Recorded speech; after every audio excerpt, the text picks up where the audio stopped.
ഇന്ന് രാവിലെ ആദ്യത്തെ നോമ്പായിട്ട് വാപ്പിയുടെ കൂടെ അലിയും സുബഹി നമസ്കരിക്കാൻ പള്ളിയിൽ പോകുന്നുണ്ടേ.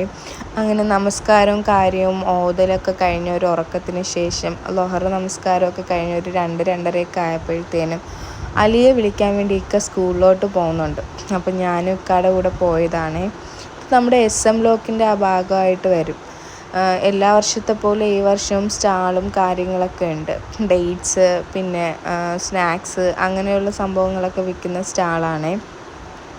അപ്പം ഇന്ന് നോമ്പ് തുറക്കാൻ വേണ്ടി ചോറിൻ്റെ കൂടെ കണ്ണൻ കൊഴിയാള മീനും കണവയുമാണ് കിട്ടിയത്.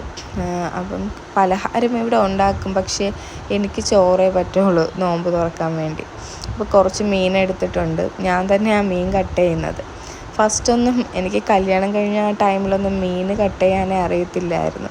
എൻ്റെ കയ്യിൽ മീൻ തന്നാൽ മുള്ള് വേറെയും പീസ് വേറെ ആക്കി നല്ല ബെസ്റ്റായിട്ട് കട്ട് ചെയ്ത് കൊടുക്കുമായിരുന്നു. ഇപ്പോൾ അത്യാവശ്യം കട്ട് ചെയ്യാൻ പഠിച്ചത് കൊണ്ട് എനിക്ക് ഭയങ്കര ഇൻട്രസ്റ്റാണ് മീൻ കട്ട് ചെയ്യാൻ വേണ്ടി.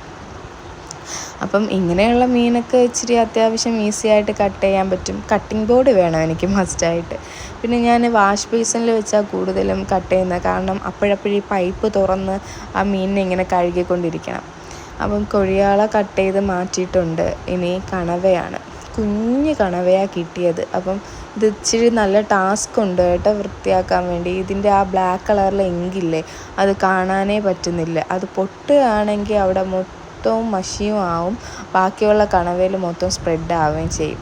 അങ്ങനെ അത് നോക്കി കുറേ നേരത്തെ കഷ്ടപ്പാടിന് ശേഷം ക്ലീൻ ചെയ്തെടുത്തിട്ടുണ്ട്. കുറച്ച് മീൻ മാത്രമേ വെക്കുന്നുള്ളൂ, കാരണം എനിക്ക് മാത്രമേ, ഞാനും ഉമ്മച്ചിയൊക്കെ ചോറ് കഴിക്കത്തുള്ളൂ. ഇക്ക ഒന്നും അങ്ങനെ ചോറ് കഴിക്കത്തില്ല നോമ്പ് തുറക്കുന്ന ടൈമിൽ. അപ്പോൾ മീൻ കറിക്ക് ഇന്ന് മല്ലിയും മുളകും വറുത്തത് കറി വയ്ക്കാമെന്നാണ് വിചാരിക്കുന്നത്. തേങ്ങ വറുക്കത്തില്ല, മല്ലിയും മുളകും മാത്രമായിട്ട് വറുക്കുന്നത്. ഇത് എല്ലാവർക്കും അറിയാമെന്നുള്ള കറിയാണ്. നമ്മുടെ ട്രിവാൻഡ്രത്ത് മിക്ക ആൾക്കാരും വെക്കുന്ന ഒരു കറിയാണ്. അതുകൊണ്ട് ഇതിൻ്റെ റെസിപ്പിയും കാര്യങ്ങളൊന്നുമില്ല. പിന്നെ ഇതിൽ കൂടെ ഉള്ളിയും പുളിയും മഞ്ഞൾപ്പൊടിയും പിന്നെ ഉലുവാപ്പൊടിയും ഒക്കെ കൂടെ മിക്സ് ചെയ്തിട്ട് തക്കാളിയും പച്ചമുളകും കറിവേപ്പിലയൊക്കെ ഇട്ട് കൊടുക്കണം. ഇത് തിളച്ച് വരുമ്പോഴത്തേനും കഴുകി വൃത്തിയാക്കി വെച്ചിരിക്കുന്ന മീനും കൂടെ ഇട്ട് തിളപ്പിച്ച് ലോ ഫ്ലെയിമിലൊന്ന് വേവിച്ച് വേവാറാവുമ്പോഴത്തേനും പച്ച വെളിച്ചെണ്ണയും കൂടെ ഒഴിച്ചൊന്ന് ചുറ്റിച്ചെടുത്ത് മാറ്റി വെച്ചാൽ മതി. മീൻകറി റെഡിയായി. അപ്പം ഇതെല്ലാവർക്കും അറിയാമെന്നുള്ള ഒരു റെസിപ്പി തന്നെ. അപ്പം കണവ കുറച്ചെടുത്ത് തോരൻ വയ്ക്കാമെന്നാണ് വിചാരിക്കുന്നത്. അപ്പം കണവ തോരനും എനിക്ക് മാത്രം, ഞാൻ മാത്രമല്ലേ ചോറ് കഴിക്കുന്നത്, അപ്പോൾ എനിക്ക് മാത്രം കുറച്ച് കണവ ഫ്രൈ ചെയ്ത് തരാമോ എന്ന് ഞാൻ ഉമ്മച്ചിയുടെ ചോദിച്ചു. അങ്ങനെ അപ്പോൾ എനിക്ക് മാത്രമായിട്ട് ഫ്രൈയും ചെയ്യുന്നുണ്ട്.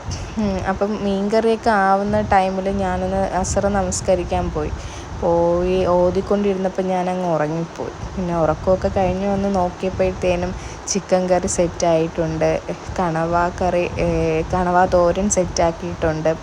പിന്നെന്താ, ഇതാണ് നമ്മുടെ മീൻകറി സെറ്റായിട്ടിരിപ്പുണ്ട്. പിന്നെ കുറച്ച് കണവ എനിക്ക് മാത്രം ഫ്രൈ ചെയ്ത് തന്നത് സെറ്റായിട്ടുണ്ട്. അങ്ങനെ ഇതൊക്കെ കഴിഞ്ഞ് ബാങ്ക് വിളിക്കാൻ ടൈമായി. ജ്യൂസും കാര്യങ്ങളൊക്കെ അടിച്ച് എല്ലാം സെറ്റാക്കി വെച്ച് അൽഹംദുലില്ലാഹ് ഫസ്റ്റ് നോമ്പ് തുറന്നു. പിന്നെ നൈറ്റ് ആയപ്പോഴത്തേനും ചോറ് കഴിക്കുന്നുണ്ട്. ഇതൊക്കെയാണ് ഫസ്റ്റ് നോമ്പിൻ്റെ ഡിഷസ്. അപ്പം എല്ലാവരും സബ്സ്ക്രൈബ് ചെയ്യണം, സപ്പോർട്ട് ചെയ്യണം, ലൈക്ക് ചെയ്യണം. അപ്പം ഓക്കെ, ബായ്.